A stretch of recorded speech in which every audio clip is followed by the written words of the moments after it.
본문이 마태복음 28장 18절로 20절까지 함께 보시겠습니다. 신약성경 52페이지쯤 되겠네요. 마태복음 28장 18절로 20절까지 한 목소리로 함께 읽어보겠습니다. 시작.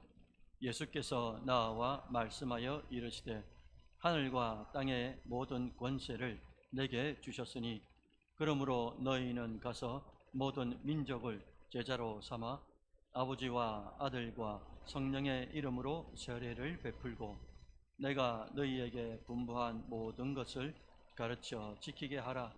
볼지어다 내가 세상 끝날까지 너희와 항상 함께 있으리라 하시니라. 아멘.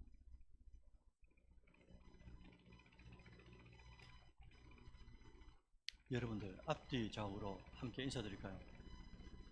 있을 때 잘았어.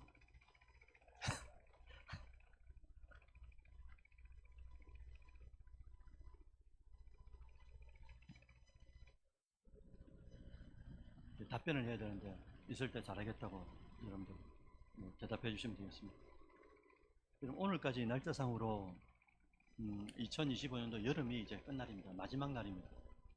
그리고 내일부터는 이제 진짜 가을이 되는 거예요.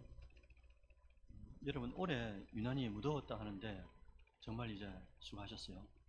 내일부터 이제 가을이 시작됩니다.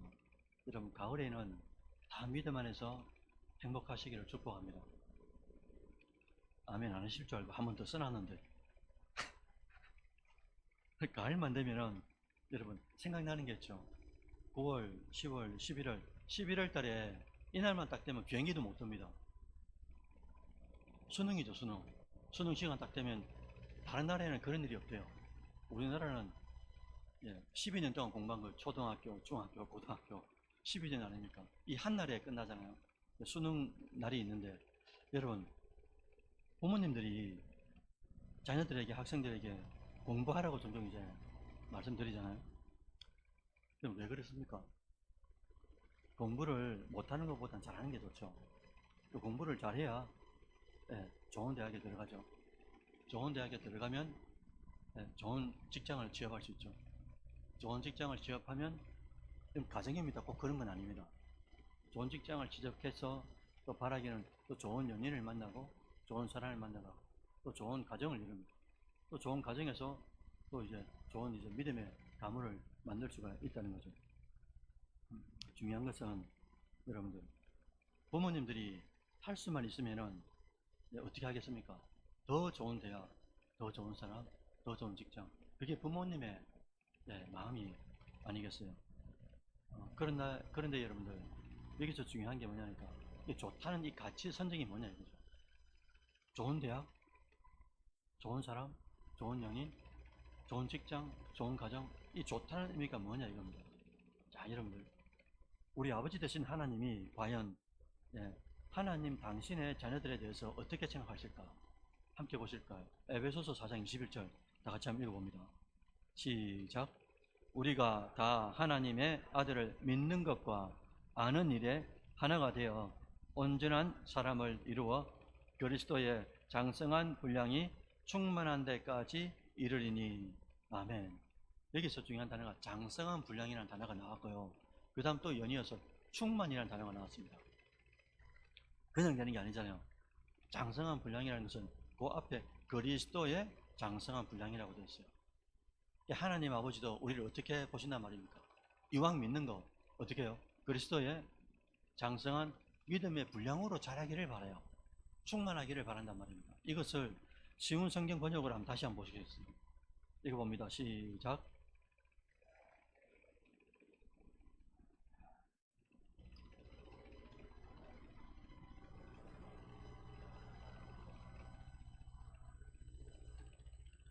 아멘. 후반부에 보니까 그리스도를 닮은 이렇게 됐죠. 그리스도를 닮은 온전한 사람으로서 그 다음 뭐 했습니까?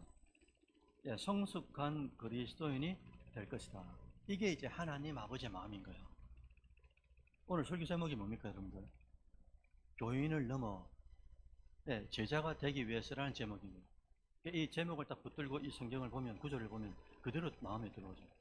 하나님 아버지 마음도 예, 이왕이면 믿는 것, 믿음 가운데서 그리스도의 장성한 분량까지 자라기를 바라시고 또 충만한 데까지 이르기를 바라시고 한마디로 단어를 만들면 성숙한 크리스찬인이 되기를 하나님이 바라신다라는 겁니다.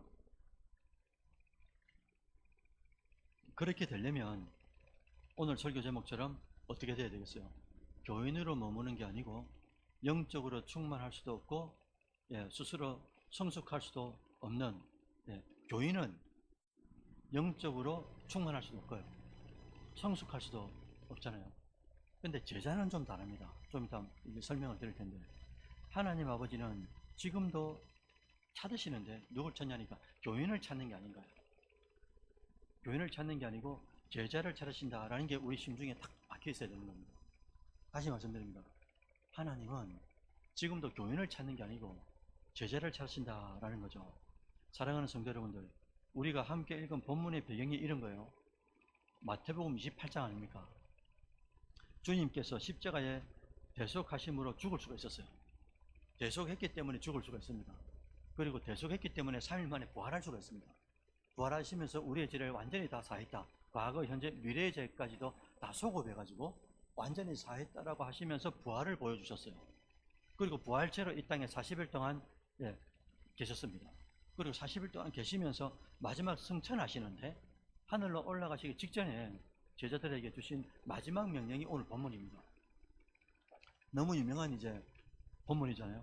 그래서 이걸 성교학에서 신학에서는 뭐라고 말씀하시냐니까 지상 대명령이다 이렇게 말합니다. 그래서 그레이트 커미션이라고 그러거든요. 지상 대명령이다 이렇게 말하는 거예요. 여러분, 예수님은 단순히 많은 사람을 교회에 모아서 크게 만들어라 교회를 이렇게 말씀하지 않으셨어요. 오히려 제자를 삼아라, 제자를 삼아라. 왜? 예수님 직접 그렇게 3년 반 동안 동고동락 하시면서 그렇게 실제로 보여주셨기 때문인 거죠. 오늘 본문에서 제자 삼는 것을 요약하면 몇 가지로 이제 단계가 있습니다. 1단계가 뭐냐? 가라고 하신 거예요. 왜? 가야 만날 수가 있으니까. 2단계가 뭐냐니까 제자를 삼으라 라고 말씀하신 거예요. 제자를 삼으라 이 말은 이꼴 양육을 말합니다. 양육을. 그 다음에 3단계가 뭐냐니까 차례를 줘라 이렇게 말씀하셨죠. 교회 안에서 양육을 하면서 우리도 새신자가 오면 어떻게 합니까? 새가족부 교육을 하고 양육을 해서 그 다음 뭐하죠? 세례 공부를 시키고 학습 세례 공부를 시켜가지고 세례를 주지 않습니까? 세례를 준단 말은 나중에도 말씀드리겠지만 우리의 정체성이 완전히 바뀌는 걸 말하거든요. 내가 잠기고 세례는 내가 잠기고 다시 일어나면서 우리는 지금 물세례를 주잖아요. 원래 성경은 뭡니까? 침례죠. 침례란 말은 푹 잠기는 걸 말하지 않습니까? 잠수함처럼 쑥 잠겼다가 일어나는 걸 말하거든요. 그러니까 잠길 때는 내가 죽는 거고 다시 일어날 때는 내가 태완이로 오목사로 일어나는 게 아니고 예수 그리스도의 이름으로 일어나는 거죠. 그러니까 정체성의 변화, 이걸 이제 세례를 준다라고 표현하는 것 아니겠습니까? 그리고 4단계가 뭐냐니까 가르쳐 지키게 하라. 이렇게 이제 마지막 단계가 나옵니다. 이제 가르쳐 지키게 하라. 이게 뭐냐니까 우리가 이제 계속 이제 앞으로 해야 될 우리 교회가 중점적으로 사역해야 될 뭐냐니까 제자 훈련인 거예요. 가르쳐 지키게 하는 것. 이게 바로 교인을 넘어서 제자가 되도록 하라는 말씀. 이게 바로 제자 훈련을 통해서 교인으로서의 아닌 제자로서의 삶을 살도록 만들어주는 것. 이걸 이제 말씀하신다는 거죠. 자, 여러분들. 오늘날 한국교회는 수많은 교인들이 있습니다. 지금 20% 정도가 그걸 뭐라 합니까? 교회를 정하지 않고 막 이렇게 메뚜기처럼 이 교회 갔다가 저 교회 갔다가 온라인으로 듣다가 그죠? 이런 성도들이 그렇게 많다는 거예요. 오늘날 한국교회는 수많은 교인들이 있어요. 교인들이 주일마다 예배당을 채웁니다. 그리고 교회 명부에 이름을 이제 기록합니다. 그러나 주님은 교인의 수가 아니에요. 교인의 수를 원하는 게 아니고 초대도 말씀드렸지만 주님께서는 제자를 원하신다라는 거예요. 여러분, 교인과 제자의 차이가 뭘까? 한번 고민해 보시기 바랍니다. 교인과 제자의 차이가 뭘까? 제가 지금부터 말씀드려 볼게요. 교인은, 여러분, 교인은 교회에 다니는 사람을 말하는 거예요. 교회를 그냥 다니는 거예요. 제자는 교회를 다니는 걸로 끝나는 게 아닌가요? 교회 다님을 넘어서 교회에서 나갑니다. 복음을 들고 나가는 사람을 제자라고 하는 거예요. 교인은 교회를 들어오는 사람을 말해요.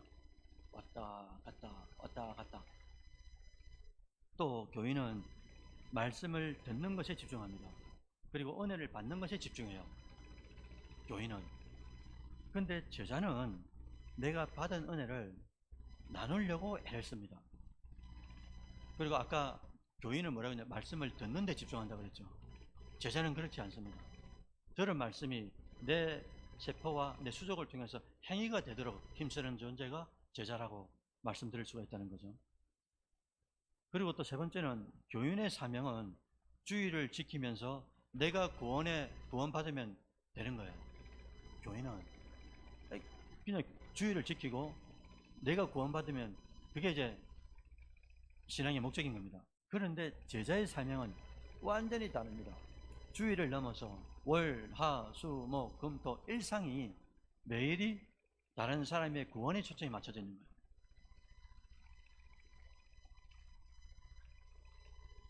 그리고 교인은 부담이 없습니다. 여러분 자신을 가만히 한번 보십시오. 교회 다니는 게 부담이 없는 거예요. 다른 말로 하면 부담 없이 신앙생활을 하는 걸 소망해요. 교인은. 근데 절대로 제자는 그렇지 않습니다. 자기의 희생과 헌신 없는 신앙은 주님 앞에 너무 죄송하다고 느끼는 거예요. 내가 받은 은혜가 얼만데 이 구원이 나에게 어떻게 왔는지를 알기 때문에 그냥 교회에 왔다 갔다 하는 것, 그리고 부담 없이 신앙생활을 하는 걸, 이걸 용납할 수가 없단 말입니다. 제자가.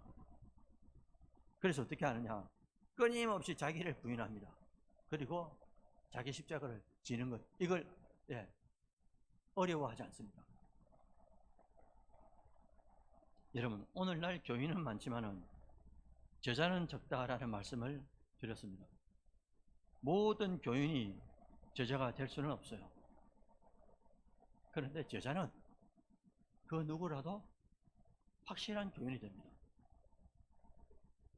이 말의 의미는 교회만 다닌다고 하나님이 그렇게도 원하시는 제자가 될 수 없다라는 것을 말씀하시는 거예요. 여러분 구절 하나 보실까요? 사도행전 11장 26절입니다. 다 같이 한번 읽어보죠. 시작. 만남에 안디옥에 데리고 와서 둘이 교회에 1년간 모여 있어 큰 무리를 가르쳤고 제자들이 안디옥에서 비로소 그리스도인이라 일컬음을 받게 되었더라. 아멘. 여러분 이게 이제 이 구절이 지난주일날 구절입니다.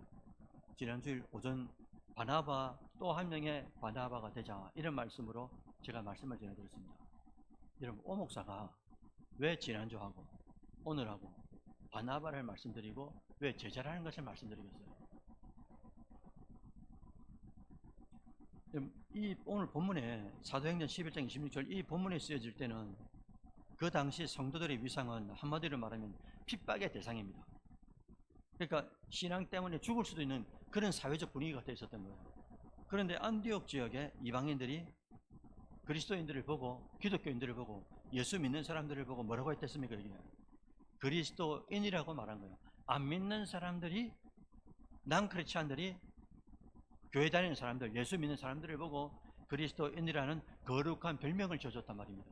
자, 이 말이 여러분 안디옥 교회 성도들이 어떤 삶을 살았단 말이겠어요? 언행 심사 하나하나가 안 믿는 사람들의 기준을 볼 때 이 사람들이 진짜 어떤 삶을 살았단 말이겠습니까? 교인이겠습니까? 제자겠습니까? 당연히 제자가 맞는 거죠. 어떻게 저런 핍박과 고통 속에서도 저렇게 기뻐하고 어떻게 저렇게 평안할 수 있을까? 이방인들이 기독교인들을 보면서 속으로는 얼마나 불효했는지 모른다는 거예요. 나는 저들보다 안전한 삶을 살면서도 행복하지 않은데 크리스찬들은, 그리스도인들은 저렇게 핍박받고 환난과 박해 속에 있는데 어떻게 저렇게 평안하게 사냐 이거예요. 어떻게 행복할 수가 있냐 이거죠. 이게 뭐냐, 세상과 다른 위로부터 주시는 위로와 위로부터 주시는 평안이 이 그리스도인들에게 있으니까 어떤 핍박이 와도 마지막 순교라는 이 우리 생의 마지막 단계에 들어가도 웃으면서 하나님 앞에 영광을 돌려드리면서 찬양하면서 죽는 그런 영혼들을 바라보니 얼마나 세상 사람들이 놀라겠습니까? 왜요? 세상과 완전히 구별된 행복이 성도들한테 있다는 거예요. 이걸 안 믿는 사람들이 성도 속에 있는 그것을 발견했다는 거죠. 그래서 그들은 예수 믿는 사람들에 대하여 뭐라고 했느냐? 그리스도인이다. 그리스도께 소속된 사람이다. 아니. 저 사람은 누가 뭐라 해도 그리스도께 소속된 사람이다. 완전 정체성이 변화된 사람은 소속 자체가 세상이 아니고 그리스도께 소속된 사람이라는 거룩한 별명을 지어줬다 이 말입니다. 그러면 우리가 실제적인 제자가 되기 위해서 어떻게 우리는 해야 할까? 이 비밀을 풀기 위해서 오늘 본문이 이제 등장하게 되는 거예요. 18절 한번 보시면 하늘과 땅의 모든 권세를 내게 주셨다라고 고백합니다. 이 말의 의미는 단순히 교회 다니는 것이 아니고요. 내 삶의 모든 주권, 내 권위, 내가 하고자 할 때가 되어가지고 하고 싶은 거 이 모든 것이 어디서부터 온단 말입니까? 나에게서 오는 게 아니라 이거예요. 예수님께로부터 모든 주권이 나온다라고 고백하는 걸 말하는 겁니다. 18절 초도부터. 그럼 두 번째는 19절 초도에 보시면 그러므로 너희가 가서 모든 민족을 뭐라고요? 제자로 삼으라 라고 말씀하셨어요. 자, 여기서도 중요한 단어가 너희는 가라 이렇게 말씀하신 거예요. 교회는 여러분들 교회만 왔다 갔다 하지만 제자는 뭐라고 말씀드렸습니까? 교회 안에 머무르지 않는 사람이에요. 교회 안에만 있는 사람이 아닙니다. 어디로 갑니까? 세상으로 들어갑니다. 왜? 나는 빛과 소금, 소금과 빛의 역할로 부름을 받았기 때문에 그 역할을 위해서 세상으로 가는 존재를 말하는 거예요. 세 번째로 보면은 19절 하반부에 아버지와 아들과 성령의 이름으로 세례를 주라 라고 말씀해 주셨어요. 그래서 제가 조금 전에 말씀드렸지 않습니까? 세례는 단순히 물로 이렇게 몇 방울 떨어뜨리는 이 의식, 예식이 아니다. 그렇게 끝날 수 있는 게 아니라 이거죠. 세례는 내가 죽고 내 안에 예수가 다시 사는 것, 이걸 이제 말씀하시는 거잖아요. 그래서 제자는 예수님 이름으로 사는 존재를 말하는 거죠. 네 번째는 예수님의 말씀을 배우고 지켜야 된다라고 20절에 초반부에 말씀하고 있습니다. 그래서 내가 너희에게 분부한 모든 것을 가르쳐 지키게 하라 이렇게 말씀해 주셨어요. 예수님의 말씀을 배우고 배우는 데 그치는 것이 아니라 지키게 하는 것. 그래서 앞서 드린 말씀과 같이 교인은 설교를 듣는데 은혜를 받는데 목적을 둡니다. 그런데 제자는 자신이 말씀대로 살 뿐만 아니라 내가 살고 있는 이것이 다른 사람에게도 영향을 미쳐가지고 또 한 명의 제자화가 되도록 만드는 것. 내가 제자만 되는 게 아니고요. 가르쳐 어떻게 해요? 지키게 하는 것까지 또 다른 제자가 만들어지는 것. 이런 영적인 로테이션이 계속 일어나도록 만드는 그것이 바로 제자가 되는 것이죠. 마지막으로 진짜 제자의 삶을 사는 성도는 20절 하반부의 말씀을 꼭 이제 기억하면서 살아가는 거죠. 뭐라고 했냐니까 볼지어다 내가 세상 끝날까지 너희와 항상 어떻게 하겠다고요? 이걸 다른 말로 뭐라 하겠습니까? 마누엘이라고 합니다. 마누엘, 하나님이 우리와 투게더를 하신다, 위드 하신다, 함께 하신다는 거죠. 볼지어다 내가 세상 끝날까지 너희와 항상 함께 하겠다. 이 말은 어딜 가든지 무슨 일을 만나도 혼자가 아니라는 거죠.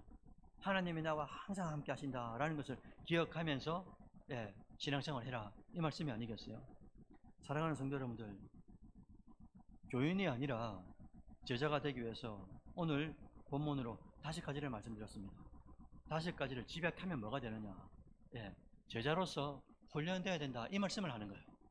집약하면 여러분, 군인이 그냥 군인이 되는 겁니까? 이 국대들이 뭐 띠틀이나 그 다음에 김연아처럼 이런 스포츠 국대들이 그냥 국대가 되는 겁니까? 누구보다도 더 많이 훈련하고 트레이닝해서 그죠? 경쟁 가운데서 이겨야 국대가 되는 것 아니겠어요?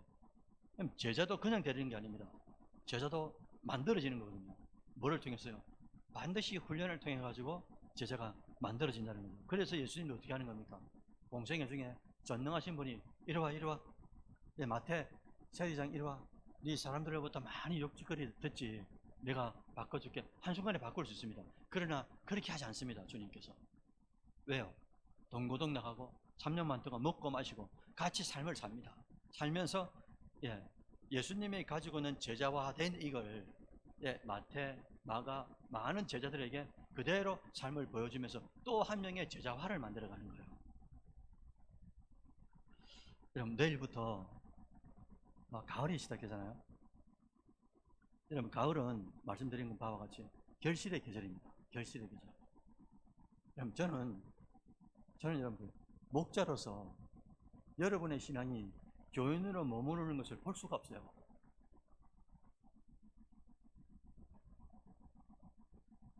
제가 볼 수 없단 말은 하나님은 더 견딜 수가 없단 말 아니겠습니까?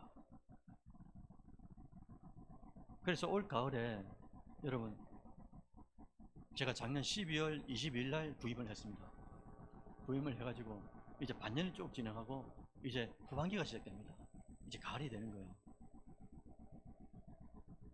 이번 가을부터 여러분도 훈련을 많이 받아오셨지 않습니까? 원래 목사님 중에서 다른 목사님 중에서 지금까지 우리 교회의 특징이 뭐냐니까 셀 교회로서 최적화되어 있다는 것, 그리고 말씀을 가지고 나눌 수 있다는 것, 그리고 어떤 훈련을 해도 이걸 잘 흡수할 수 있다는 게 우리 교회 최적의 장점이 아니겠어요? 올 가을에 이제 제자 훈련을 하려고 합니다. 지난주도 그렇고 오늘도 말씀드리는 이유는 우리가 또 한 명의 제자가 되지 않으면, 바나바가 되지 않으면 아무리 하나님께서 교인을 보내주셔도 이 교인은 교인으로 끝나는 거예요. 하나님께서 우리를 찾으실 때 누굴 찾느냐니까 제자를 찾습니다. 교회를 와서 그냥 은혜 받는 데 집중하는 사람, 그것은 초신자들이 그런 거예요. 초신자를 넘어서 1년, 2년, 10년, 20년, 30년 신앙생활을 우리가 농축이 되어 있지 않습니까? 그 사람들은 반드시 제자가 되어 있어야 되는 거예요. 그래서 그 사람을 통해서 다른 사람들도 제자화할 수 있는 사람이 될 수 있도록 우리가 훈련을 해야 된다는 거죠.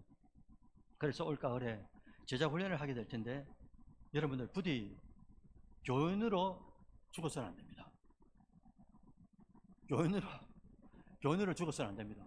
여러분 딱 죽음이 다가올 때 내가 교인인지 제자인지를 지금부터 일상 속에서 내가 체크를 하지 않으면 죽음이 다가왔을 때 이거 어떻게 체크를 하겠습니까? 그래서 앞서서 제가 몇 가지를 말씀드렸지 않습니까? 교인은 이런 사람이고 제자는 이런 사람이다. 나는 누구냐 이거죠. 나는. 그래서 우리가 한번 믿게 됐는데 예수 그리스도의 정말 담아낼 수 없는 그 은혜를 우리가 받았습니다.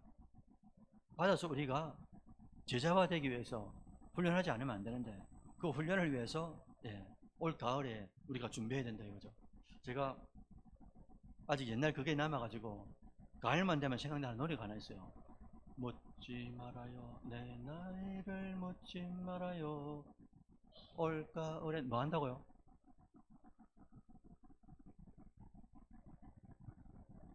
사랑이라 하신 분들 지금 설교를 잘못 들은 거잖아요. 올 가을엔 제자 훈련할 거야. 그래서 여러분들 제자 훈련을 하려면은 여러분 시간이 남아가지고 하는 거 아닙니다. 나중에 여러분들 단디 들으셔야 됩니다. 제자 훈련은 시간을 쪼갭니다. 그리고 제자 훈련을 가장 최우선순위에 제자 훈련을 놔두는 거예요. 그리고 다른 여타의 시간들을 잘 조율해가지고 일상에 여파가 없도록 만드는 거예요. 근데 나중에 제자 훈련을 하다 보면 목사님 목사님 자꾸 이제 다른 것들이 자꾸 인터셉 합니다. 간섭을 한단 말이죠. 그러니까 제자 훈련을 하기 전에 미리 내 마음속에 제자 훈련을 미리 딱 점지를 해놓고요. 이것은 다른 것들 약속이 안 되도록 이 시간은 다른 것들이 틈타지 못하도록 미리 결정을 하지 않으면 이게 결정도 하지 않았는데 얼마나 우리 마음속에 왔다 갔다 생각이 많습니까? 약속도 많고요. 특히나 중직자님들 이제 오목사가 왔지 않습니까? 이제 사실은 처음 하는 거잖아요. 처음 할 때 안수 집사님들, 안수 집사 형님들 안 오시면 안 됩니다. 중직자님들 다 오셔가지고 같이, 그리고 중직자가 먼저 바로 서야, 물론 바로 서 계시지만 다시 한 번 더 우리가 같이 해서 바로 서가지고 하나님께서 보내주시는 분들, 또 새신자들, 또 새신자 양육도 새롭게 할 텐데 교사들도 만들고요. 그것을 통해 가지고 우리 교회가 진짜 제자화되어 있는 교회. 제가 내일도 이제 작년에 기도해 주신 것처럼 부경 시찰에서 한 30명 정도의 교회 어른들이 옵니다. 우리 노회에서 부경 시찰에 오셔가지고 우리 교회에서 이제 시찰을 한단 말이죠. 그럼 우리 교회를 보시고 지난번에도 이제 목사님들이 오셔가지고 노회 어른들이 오셔가지고 보셨고, 그 다음에 장동에 이제 임원들이 오셔가지고 우리 교회를 보셨습니다. 다들 하는 말이 이 극장이냐고 그러시더라고요. 진짜 극장처럼 지어놨지 않습니까? 그죠? 그리고 또 5층에 그 뭡니까? 501호, 502호, 503호, 504호, 505 보시더니 또 이제 이게 뭐냐고. 우리는 셀화 이제 극대화되어 있기 때문에 딱 끝나고 나면 그 말씀을 가지고 딱 올라와서 1시간, 2시간 정도 셀 나눔을 한다고. 배워서 하냐고. 배워서 하는 게 아니고 지금 그게 특화되어 있다, 우리 성도들은. 그냥 뭐 배워서 막 이거 하는 게 아니라 딱 주시면 말씀을 가지고 그냥 삶으로 그냥 쭉 해왔기 때문에 그걸 삶으로 그냥 나눌 수 있다. 이게 쉬운 것 같죠? 제가 2,500명 되는 진주 성남교회도 있었고 다른 교회도 수백 명 되는 교회도 있었는데 이게 쉽지 않습니다, 여러분. 거기다가 앞으로 또 제자 훈련을 하고 제자화되어 있는, 어느 성도가 와도 계속 훈련을 받아가지고 제자화되고 또 제자화를 만들고, 그렇게 되면 우리 교회가 셀 교회면서 제자화되는 교회가 이 두 바퀴가 같이 돌아가면 하나님께서 얼마나 기뻐하실까 라게 되는 거죠. 사랑하는 성도 여러분들, 제가 부임을 했습니다. 부임하고 리더 모임에 들어가 봤어요. 그러니까 셀 모임에 들어가 봤습니다. 그래 어느 분이 저한테 물으시더라고요. 목사님, 우리 교회 오셔가지고 어떻습니까? 딴 교회 가도 제가 그렇게 말하실 겁니다. 성도들은 다 착합니다. 다 그렇습니다. 다. 성도들은 다 착합니다. 그래서 제 마음속에 늘 있는 게 뭐냐니까, 목사가 잘해야 되지 않겠습니까? 그래 말했습니다. 그래 말하니까 이분이 뭐라고 말하는 줄 압니까? 그게 아직까지도 제 마음속에 잘 남아 있습니다. 목사님만 잘한다고 교회가 됩니까? 제가 말한 거 아닙니다, 여러분. 여러분들이 말한 겁니다. 목사님만 잘하는 게 아니고 성도들도 함께 잘해야 목회가 또 교회가 흥황하는 거죠. 이렇게 말씀해 주셨어요. 그게 제 마음속에서 떠나지 않더라고요. 그 말이 맞습니다. 저는 목자로서 여러분들 영적 아비로서 여러분들을 가르치고 먹이고 하죠. 그럼 저만 하면 되는가? 아니요. 하자 할 때 같이 움직이고 같이 뛰자 할 때 같이 뛰고, 저는 혼자 쭉 가고 있는데 저희 아내 언제리처럼, 김원진 양처럼 저 뒤에 따라오면 어떻게 되겠습니까? 물론 한남이를 데리고 온다고 좀 늦을 수는 있어요. 같이 보조를 맞춰가는 것, 이게 하나님께서 기뻐하시는 건 아니겠어요? 여러분들 뛰어가면 저도 뛰어가고, 제가 뛰어갈 때 여러분들 뛰어오고, 그러면서 교회가 앞으로 하나님이 어떻게 빚어가실까 얼마나 기대가 되는 것입니까? 사랑하는 여러분들, 오늘 주신 말씀이 지금도 유효합니다. 제자를 삼는다. 하나님께서 말씀해 주셨잖아요. 올가을에 다 같이 이제 교인을 넘어가지고 뭐로 넘어간다고요? 제자로 넘어가기 위해서 여러분들 말씀드렸습니다. 시간을 내셔야 돼요. 최우선순위가 뭔지를 잡으셔야 돼요. 그리고 열정을 내셔야 돼요. 아플 수도 있고요. 많은 일들이 교차적으로 생겨날 수도 있습니다. 그 가운데서도 무엇이 먼저인지를 잘 분별하고 한 번, 두 번 빠지기 시작하면은 이게 계속 빠지는 게 버릇이 되다 보니까 제자 훈련이 잘 안 될 수도 있단 말이죠. 그래서 제가 미리 말씀드렸습니다. 제자 훈련을 하려고 하면 여러 가지 영적인 일들이 많이 생깁니다. 이걸 영적으로 파악하고 잘 풀 수 있도록 지금부터 기도하시고 준비하셔가지고 제자 훈련을 통해서 여러분의 개인적인 신앙의 성숙, 아까 뭐라고 하셨습니까? 하나님께서 성숙한 그리스도인, 그리스도의 장성한 분량으로 자라나는 걸 하나님이 바라시죠. 충만한 걸 하나님이 바라시지 않습니까?